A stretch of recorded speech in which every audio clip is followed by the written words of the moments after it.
그 다음 이제 긴급공사랑 소액지출 아까도 한번 설명을 드렸었는데 실제로 운영하실 때 어떻게 긴급공사나 소액지출 운영을 하시면 될지 조금 상세히 다시 한번 설명을 드릴게요. 일단 아까 말씀드린 것처럼 긴급공사와 소액지출의 차이점은 금액의 한도가 정해져 있냐 없냐고요. 이 금액의 한도는 한도가 정해져 있다면 소액지출로 집행을 하시는 거고 그 한도 이내의 범위에서 소액지출로 집행하시는 거고 그 금액의 한도는 단지 규모에 따라서 조금씩 조정하실 수 있어요. 근데 보통은 이제 300만 원으로 많이들 설정을 하시고 수의계약 기준금액이니까 그걸로 설정을 하시고 단지 규모가 굉장히 크다 이럴 경우에는 뭐 소액지출도 500만 원으로 좀 늘린다든지 이렇게 하실 수가 있겠죠. 하지만 소액지출이 말 그대로 소액지출이기 때문에 예전에 제가 이제 장기수선계획 컨설팅 진행할 때 어떤 소장님께서 우리는 소액지출 금액 한 2천만 원 이렇게 뭐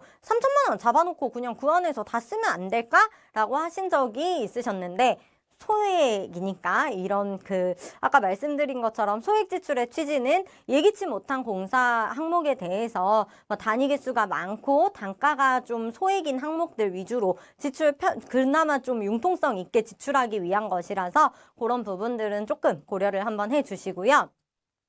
일단 긴급공사 같은 경우에는 공용 부분의 주요 시설이나 설비 또는 장기 수선 계획에 포함되어 있는 항목이겠죠, 당연히. 이런 것들이 갑작스런 사고라든지 자연재해라든지 이런 예기치 못한 사정에 따라서 우리 장기 수선 계획상의 수선 주기가 도래하지 않았지만 장기 수선 충당금을 사용해서 공사를 진행해야 될 경우 총론에 마련한 장기 수선 충당금 사용 근거에 따라서 입주자 대표회의 의결 먼저 받으시고 장기 수선 충당금 사용하시고 나서 나중에 장기 수선 계획을 조정하시면 됩니다. 그래서 여기 보시면은 지금 밑줄이 조금 자기 자리를 벗어났는데 총론에 마련되어 있어야 돼요. 이 장기 수선 충당금 긴급 공사의 근거가 총론에 꼭 마련이 되어 있어야만 하고 최근에 2018년인가 어떤 단지에서 우리 이거 긴급공사로 입대 의결 받고 집행했어요 라고 했는데 총론에 근거 마련이 안 돼 있었던 거예요. 그럼 당연히 행정처분의 대상이 되겠죠. 그렇기 때문에 제가 아까 총론이 중요하다고 계속 말씀을 드린 거였고요.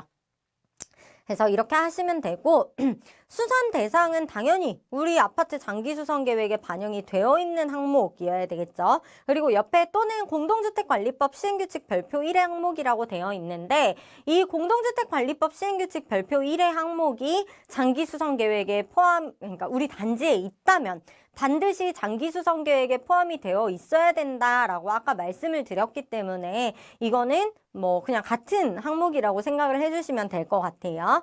그 다음 장기 수선 충당금의 사용은 장기 수선 계획에 따른다. 이게 이제 그 법조항으로도 나와 있는 건데 이 장기 수선 계획에 따른다는 건 결국 긴급공사라 하더라도 장기 수선 계획 안에 있는 총론에 따라서 사용을 해야 된다라는 걸 명시하고 있는 거고요. 아까 말씀드렸지만 긴급공사는 조정할 시간적 여유가 없을 경우 당장 지금 승강기 고장나서 멈춰 있는데 우리가 막 언제 입주자 과반수 동의받으러 다니겠어요. 그러기 힘들겠죠. 그렇기 때문에 사용계획서만 먼저 작성하시고 입대의 의결 받으신 다음 교체나 보수를 우선 장충금으로 먼저 실시를 하세요. 왜? 우리 입주자 대표의 의결 받았으니까.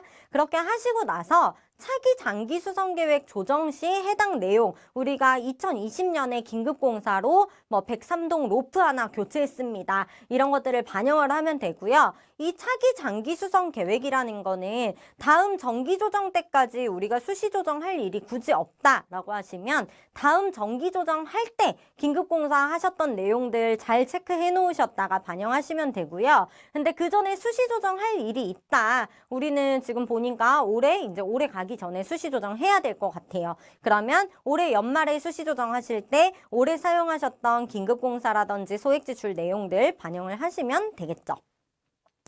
그 다음 아까 뭐 처리 방법이나 처리 절차 같은 경우에는 장기수선계획 총론에다가 긴급공사로 집행이 가능한 시설, 항목들 그리고 처리 방법, 절차를 명시를 해놓고 입주자 대표회의 의결 받으시고 사용을 하시면 되고요. 처리 방법이나 처리 절차는 당연히 사용계획서 작성하고 입대의 의결 받고 집행하시는 게 되겠죠. 그래서 여기 총론 예시 한번 보시면 건물 외부의 지붕이나 뭐 외부 문제로 누수가 발생한 경우 긴급공사로 지출을 하실 수가 수가 있고요.